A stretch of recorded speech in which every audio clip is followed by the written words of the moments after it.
Shri Suresh PS ಮಾನ್ಯ ಸಚಿವರು ನಗರಾಭಿವೃದ್ಧಿ, ಡಾಕ್ಟರ್ MC ಸುಧಾಕರ್ ಮಾನ್ಯ ಸಚಿವರು ಉನ್ನತ ಶಿಕ್ಷಣ ಇಲಾಖೆ ಅವರೆಲ್ಲರ ಜೊತೆಗೂಡಿ ವೇದಿಕೆಯತ್ತ ಆಗಮಿಸ್ತಾ ಇದ್ದಾರೆ. ಚೆನ್ನಮ್ಮನ ಮೂರ್ತಿಯ ಅನಾವರಣಕ್ಕಾಗಿ ಲೋಕಾರ್ಪಣೆಗಾಗಿ ಇಲ್ಲಿ ವೇದಿಕೆಯತ್ತ ಇದೀಗ ಆಗಮಿಸುತ್ತಿದ್ದಾರೆ. ಈ ಸಮಾರಂಭದಲ್ಲಿ ಪಾಲ್ಗೊಂಡಂತಹ ಈ ಎಲ್ಲ ಅತಿಥಿ ಆತ್ಮೀಯವಾಗಿ ಹೃದಯ ತುಂಬಿ ಮನದುಂಬಿ ಭಾವ ತುಂಬಿ ಅವರನ್ನ ಈ ವೇದಿಕೆಗೆ ಬರಮಾಡಿಕೊಳ್ತಾ ಇದ್ದೇವೆ, ಸ್ವಾಗತಿಸ್ತಾ ಇದ್ದೇವೆ. ಭಾರತದ ಸ್ವಾತಂತ್ರ್ಯ ಪರ್ವದ ಇತಿಹಾಸದ ಪುಟಗಳನ್ನು ರತ್ನ ಖಚಿತಗೊಳಿಸಿದ ಬ್ರಿಟಿಷ್ ಸಾಮ್ರಾಜ್ಯಶಾಹಿಗಳು ದಾಸ್ಯ ಶೃಂಖಲೆಗಳನ್ನು ಕಳಚಿ ಸ್ವಾತಂತ್ರ್ಯಕ್ಕಾಗಿ ರಕ್ತ ತರ್ಪಣೆಗೈದ ಸ್ವಾತಂತ್ರ್ಯ ಸಂಗ್ರಾಮದ ಬೆಳ್ಳಿ ಚುಕ್ಕೆ ವೀರರಾಣಿ ಕಿತ್ತೂರು ಚೆನ್ನಮ್ಮನ ಅಶ್ವಾರೂಢ ಪುತ್ಥಳಿಯ ಅನಾವರಣ ಹಾಗೂ ಲೋಕಾರ್ಪಣೆ ಕಾರ್ಯಕ್ರಮದಲ್ಲಿ ಪಾಲ್ಗೊಂಡ ಸಕಲ ಪೂಜ್ಯರನ್ನ, ಸಕಲ ಅತಿಥಿ ಮಾನ್ಯರನ್ನ ನಾವು ವೇದಿಕೆಗೆ ಬರಮಾಡಿಕೊಂಡು ಅವರನ್ನು ಆತ್ಮೀಯವಾಗಿ ಹೃದಯ ತುಂಬಿ ಮನದುಂಬಿ ಸ್ವಾಗತಿಸ್ತಾ ಇದ್ದೇವೆ.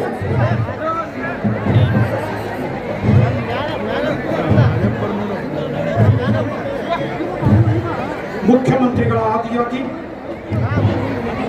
ಸನ್ಮಾನ್ಯ ಶ್ರೀ ಸಿದ್ದರಾಮಯ್ಯನವರು ಮಾನ್ಯ ಮುಖ್ಯಮಂತ್ರಿಗಳು, ಸನ್ಮಾನ್ಯ ಶ್ರೀ DK ಶಿವಕುಮಾರ್ ಉಪಮುಖ್ಯಮಂತ್ರಿಗಳು, ಮಾನ್ಯ ಶ್ರೀ ಡಾಕ್ಟರ್ MB ಪಾಟೀಲ್ ವಿಜಯಪುರ ಜಿಲ್ಲಾ ಉಸ್ತುವಾರಿ ಸಚಿವರು, ಸನ್ಮಾನ್ಯ ಶ್ರೀ ಬಸನಗೌಡ ಪಾಟೀಲ್ ಯತ್ನಾಳ್ ಶಾಸಕರು, ಸನ್ಮಾನ್ಯ ಶ್ರೀ ಶಿವಾನಂದ ಪಾಟೀಲ್ ಸಕ್ಕರೆ ಜವಳಿ ಮತ್ತು ಕೃಷಿ ಮಾರುಕಟ್ಟೆ ಸಚಿವರು, ಎಲ್ಲರೂ ಇದೀಗ ಬಟ್ಟೆ ಸರಿಸುವುದರ ಮುಖಾಂತರ ಮಾನ್ಯ ಮುಖ್ಯಮಂತ್ರಿಗಳು, ಉಪಮುಖ್ಯಮಂತ್ರಿಗಳು, ಸಮಸ್ತ ಸಚಿವರೆಲ್ಲರೂ ಕಿತ್ತೂರು ರಾಣಿ ಚೆನ್ನಮ್ಮನ ಅಶ್ವಾರೂಢ ಮೂರ್ತಿಯನ್ನ ಉದ್ಘಾಟನೆ ಮಾಡಿದ್ದಾರೆ. ಆ ದೃಶ್ಯವನ್ನ ನಾವೆಲ್ಲ ನೀವೆಲ್ಲ ಕಣ್ಣಂಚಿನಲ್ಲಿ ತುಂಬಿಕೊಳ್ಳೋಣ.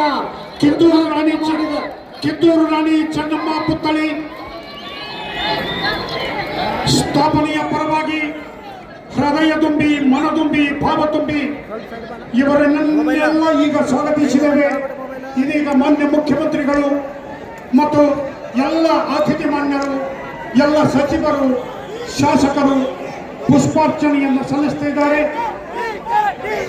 ಚೆನ್ನಮ್ಮನ ಮೂರ್ತಿಗೆ ಪುಷ್ಪಾರ್ಚನೆಯನ್ನು ಸಲ್ಲಿಸ್ತಾ ಇದ್ದಾರೆ. ರಾಜ್ಯದ ಎಲ್ಲ ನಾಯಕರು, ರಾಜ್ಯದ ಎಲ್ಲ ಸಚಿವರು, ರಾಜ್ಯದ ಎಲ್ಲ ಬಂಧುಗಳು ಚೆನ್ನಮ್ಮನ ಈ ಭವ್ಯವಾದ ಮೂರ್ತಿ ಭಾರತದಲ್ಲಿ ಬಹುಶಃ ಎರಡೇ ಎತ್ತರದ ಮೂರ್ತಿ, 32 ಫುಟ್ ಎತ್ತರದ ಈ ಮೂರ್ತಿಯನ್ನ ಈ ಎಲ್ಲ ಬಂಧುಗಳು, ಎಲ್ಲ ನಾಡಿನ ಸರ್ಕಾರದ ಪ್ರತಿನಿಧಿಗಳು, ಎಲ್ಲ ನಾಡಿನ ಜನತೆ ಮೂರ್ತಿಯನ್ನ ಈಗ ಅನಾವರಣಗೊಳಿಸಿದ ಮುಖ್ಯಮಂತ್ರಿಗಳಿಗೂ, ಉಪಮುಖ್ಯಮಂತ್ರಿಗಳಿಗೂ, ಸಮಸ್ತ ಸಚಿವರು ಎಲ್ಲರಿಗೂ ಸಮಸ್ತ ಮೂರ್ತಿ ಅನಾವರಣಗೊಂಡಿದ್ದು ಹೂ ಸಿಂಚನಗೊಳಿಸುವ ಮುಖಾಂತರ ನಮ್ಮೆಲ್ಲರಿಗೂ ಪ್ರೀತಿಯನ್ನ ಮುಖ್ಯಮಂತ್ರಿಗಳು, ಉಪಮುಖ್ಯಮಂತ್ರಿಗಳು ನಮ್ಮೆಲ್ಲರಿಗೂ ಪ್ರೀತಿಯನ್ನ ಸಿಂಚನಗೊಳಿಸಿದ್ದಾರೆ. ಸ್ವಾತಂತ್ರ್ಯ ಹೋರಾಟದ ಇಂದಿನ ವೀರರಾಣಿ ಕಿತ್ತೂರು ಚೆನ್ನಮ್ಮಾಜಿರವರ ಒಟ್ಟು 32 ಅಡಿ ಎತ್ತರದ ಬೃಹತ್ತಾಕಾರದ ಅಶ್ವಾರೂಢ ಪುತ್ಥಳಿ ಸ್ಥಾಪನೆಗೆ ವಾಯುವ್ಯ ಸಾರಿಗೆ ಸಂಸ್ಥೆಯ ಜಾಗೆಯನ್ನು ನೀಡಿದ್ದು ಹಾಗೂ ರಾಷ್ಟ್ರ ಪ್ರೇಮದ ಪ್ರತೀಕವಾಗಿ 100 ಅಡಿ ಎತ್ತರದ ಧ್ವಜಸ್ತಂಭದ ಸ್ಥಾಪನೆಗೆ ಅನುಮತಿ ನೀಡಿ ಸಹಕರಿಸಿರುವುದಕ್ಕೆ ಸಮಸ್ತ ವಿಜಯಪುರ ನಗರ ಹಾಗೂ ಜಿಲ್ಲೆಯ ವತಿಯಿಂದ ಅಭಿನಂದನೆಯನ್ನ ಸಲ್ಲಿಸ್ತಾ ಇದ್ದೇವೆ. ಸನ್ಮಾನ್ಯ ಶ್ರೀ ರಾಮಲಿಂಗಾರೆಡ್ಡಿ ಸಾರಿಗೆ ಮತ್ತು ಮುಜರಾಯಿ ಸಚಿವರು, ಕರ್ನಾಟಕ ಸರ್ಕಾರ, ಸನ್ಮಾನ್ಯ ಶ್ರೀ ಸಿದ್ದರಾಮಯ್ಯ ಮುಖ್ಯಮಂತ್ರಿಗಳು, ಕರ್ನಾಟಕ ಸರ್ಕಾರ, ಸನ್ಮಾನ್ಯ ಶ್ರೀ ಡಿ.ಕೆ. ಶಿವಕುಮಾರ್ ಉಪಮುಖ್ಯಮಂತ್ರಿಗಳು, ಜಲ ಸಂಪನ್ಮೂಲ ಸಚಿವರು, ಸನ್ಮಾನ್ಯ ಡಾಕ್ಟರ್ ಎಂ.ಬಿ. ಪಾಟೀಲ್ ಬೃಹತ್ ಮತ್ತು ಮಧ್ಯಮ ಕೈಗಾರಿಕಾ ಸಚಿವರು, ಸನ್ಮಾನ್ಯ ಶ್ರೀ ಶಿವಾನಂದ ಪಾಟೀಲ್ ಸಕ್ಕರೆ, ಜವಳಿ ಮತ್ತು ಕೃಷಿ ಮಾರುಕಟ್ಟೆ ಸಚಿವರು, ಸನ್ಮಾನ್ಯ ಶ್ರೀ